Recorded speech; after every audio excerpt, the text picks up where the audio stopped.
Gracias, amigos de la democracia. Cuenta una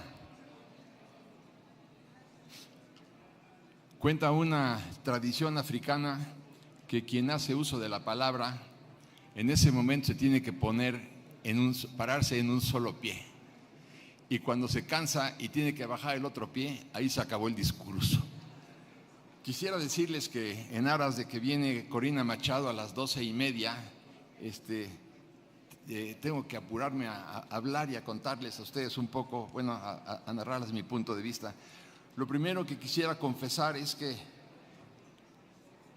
nuestra Constitución lo prohíbe, pero con qué gusto hubiéramos disfrutado a la señora Patricia Bullrich como presidenta de la República de México. Perdimos una oportunidad con Xóchitl, que era nuestra gran oportunidad, y ahora tenemos por primera vez en la historia de México una presidenta que pues en realidad pretende serlo, pero está escondida detrás de las mamparas de López Obrador. Quisiera citar una frase de un sujeto que, soy novelista, como lo dijo Mariana, un sujeto que no nació de vientre humano, yo creo que nació de un chacal cubano, por cierto.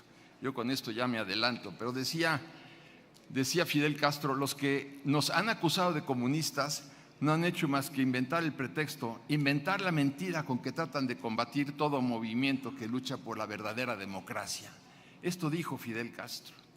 Yo me pregunto, ¿qué hubiera sido de América Latina si un par de tiranos como los hermanos Castro se hubieran apoderado por la vía de las armas a lo largo de 60 años de la dirección de todos y cada uno de los países del hemisferio sur, de América Latina? ¿Qué hubiera sido de América Latina si hubiera estado gobernado por los Castros, por los Maduros, por los Trujillos y por toda esta gentuza infame? Quiero decirles que después de mi experiencia como investigador de la historia, llegué a una conclusión, varias, pero una de ellas es: donde hay un tirano, hay un mentiroso, y donde hay un tirano, hay un bandido. No conozco ningún tirano que no sea bandido. Y entonces ahí tenemos el caso de los Castros. La propia revista Forbes dijo que Fidel Castro tenía $1,000 millones. Tenemos el caso de Maduro, tenemos el caso de Chávez. Hace poco di una conferencia en Panamá y los abogados que me invitaron me decían: mira, chico, en este banco las hijas de Chávez tienen $1,100 millones y las hijas de Maduro, los hijos de Maduro tienen $1,800 millones.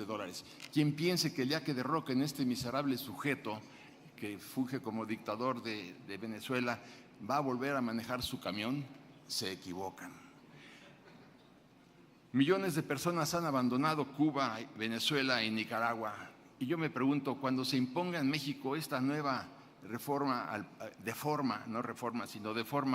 al Poder Judicial, va a venir el caos, un caos que no nos imaginamos. A mí me gustaría decirles, a modo de una metáfora política, deportiva, lo que pasaría. Imaginemos todos nosotros el caso de un partido de fútbol en donde no hay árbitros. No hay árbitro. Entonces estamos en el área penal y uno de los jugadores mete la mano y claro, los contrarios dicen penalti. No fue penalti. Como no hay árbitro, van a tener que arreglar sus diferencias con las manos. O un partido de fútbol en donde un equipo sea el único que gobierna y que dice cuándo hay gol y cuándo no hay gol. Lo que quiero decir con esto es que la derogación de todo nuestro sistema de impartición de justicia, esta derogación nos va a llevar tarde o temprano a la debacle social. El populista ha llegado, como el caso de Chávez o como el caso de López Obrador también, han llegado al poder por la vía democrática. Y tan pronto llegan, gracias a la democracia, al poder, lo primero que hacen es destruir la democracia. Por eso, los populistas, lo primero que son, además de ladrones, además de mentirosos, son unos traidores. No es posible haber aprovechado las instituciones republicanas para llegar al poder y tan pronto llegan al poder, las destruyen. Entonces, donde hay Estado de Derecho, hay democracia, me queda muy claro. Por ejemplo, comparemos a países como Inglaterra, Canadá, los Estados Unidos, Alemania, Francia.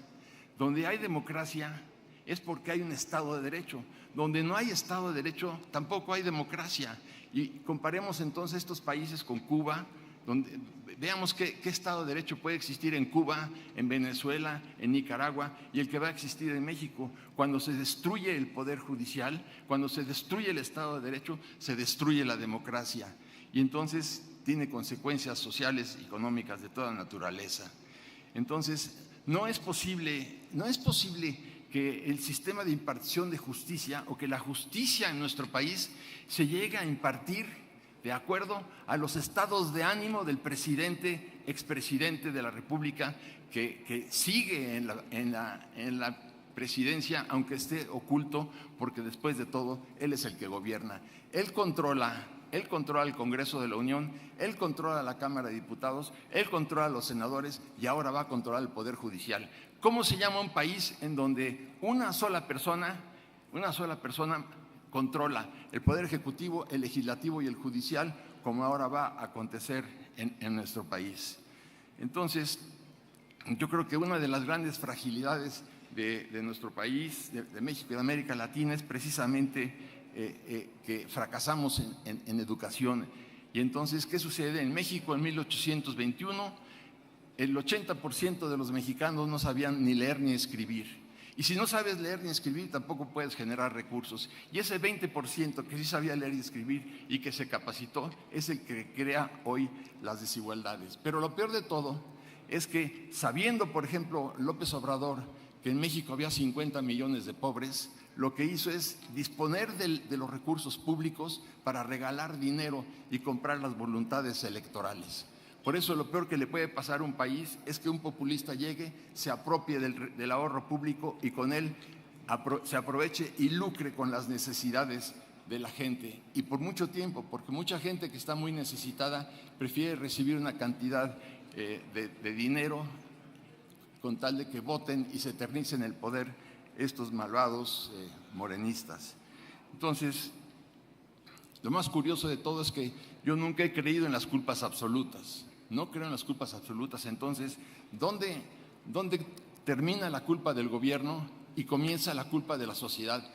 No creo que toda la culpa sea del gobierno, sino que también la sociedad es responsable. En México, las cámaras de comercio, las cámaras de industria, muchos periodistas, muchos intelectuales, muchos empresarios, muchos sindicatos nunca protestaron. Estaban viendo cómo se destruían las instituciones de la República y nadie protestó, o muy pocos protestamos. Sí que protestamos, pero no con la sonoridad y con la eficiencia que se necesitaba. Entonces, no creo en las culpas absolutas.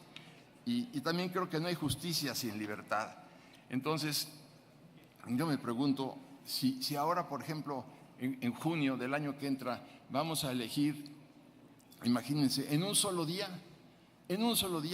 la gente, la ciudadanía va a elegir a 800 juzgadores. No sabemos quiénes son los 800 juzgadores.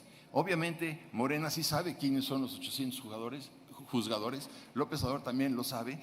Pero lo que estamos haciendo es una manera de disimular la instauración de una dictadura en México, como si no las hubiéramos padecido.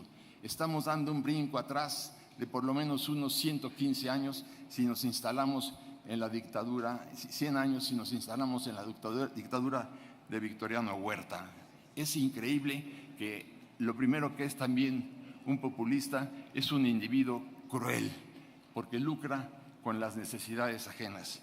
Quisiera terminar con algo que irritaría mucho a los populistas y sobre todo a los gobiernos de izquierda. Yo ya no creo en los gobiernos de izquierda ni en los gobiernos de la derecha. Yo lo que creo es en un gobierno democrático y en un gobierno antidemocrático. La propuesta de vanguardia para toda América Latina sería la creación de una Unión Americana al estilo de la Unión Europea, con todos los matices que ustedes quieran, pero si sumáramos fuerzas en toda América Latina con nuestros recursos materiales, con nuestra mano de obra, con nuestras finanzas, con todo lo que ustedes quieran, hiciéramos una unión americana, pues podríamos revolucionar el mundo. Tendríamos que unirnos, pero para esto hay que hacer muchísimos trabajos. Bueno, como les decía yo, ya me cansé de estar en el pie izquierdo, derecho, lo bajo, y en este momento cancelo mi participación con ustedes.